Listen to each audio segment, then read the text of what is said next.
এখানে দেখো আর্থিক বিবরণী। অঙ্কটা প্রথমে যেবার শুনে নাও, তারপর করো, বুঝে নিয়ে তারপর। 25 সালের 31শে ডিসেম্বরের অঙ্ক। ব্যাংক ঋণ 12% হারে, তারিখ আছে 1/7/25। তাহলে সুদ হবে কত দিনের? 1/7/25 বলা আছে।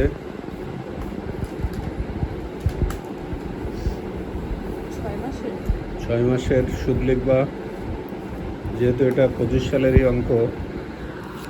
6 মাসের সুদ 12% হারে বের করলে হবে 9,600।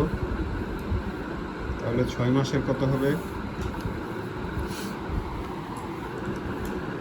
9,600 যদি 1 বছরে হয়, তাহলে 6 মাসের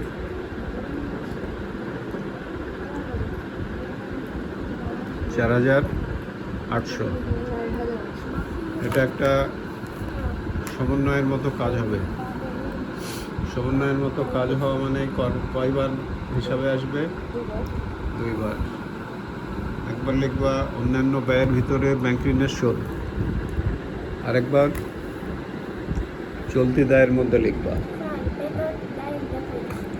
বেতন লিখতে হবে এভাবে, বেতন 40,000 আসছে, ইনার কলমে লিখে এখানে বোঝাচ্ছে যে 8 মাসের অ্যাডভান্স।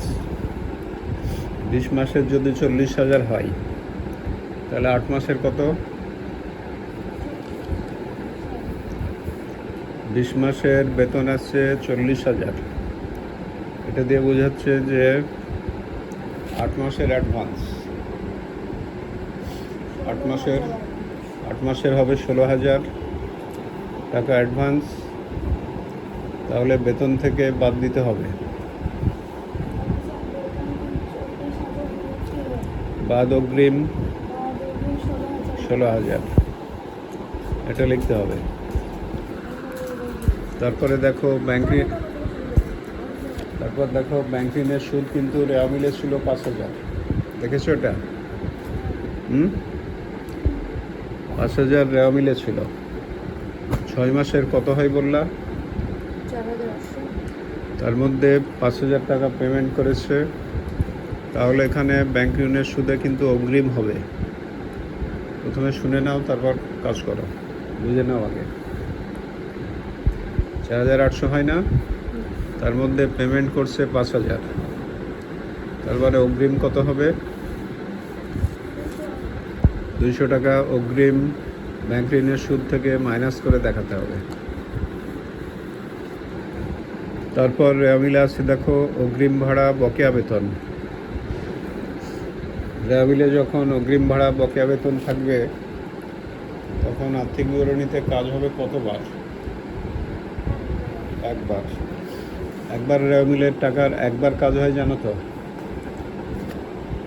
যেবা জানো একবার কাজ হয়।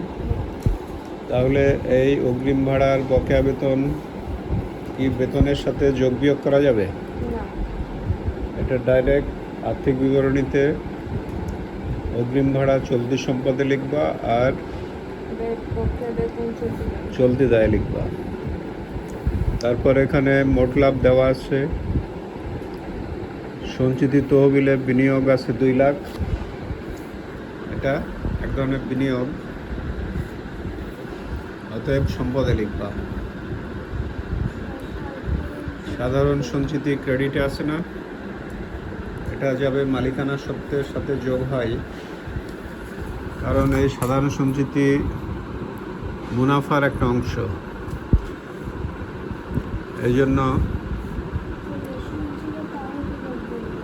একটা নর্মাল বিনিয়োগ,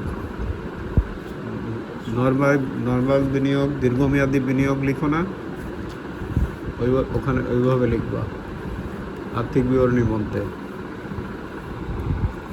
তারপরে সাধারণ সঞ্চিতি যেটা আছে, এটা কোথায় যাবে?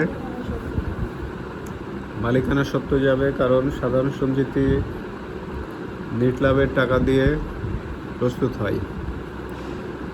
তাহলে সাধারণ সঞ্চিতি যাবে, মালিকানা তহবিলের সাথে যোগ হবে। তারপর কুরিন এবং কুরিন সঞ্চিতির ব্যাপারটা বলো তো একটু, যাবা কি করবা? উম,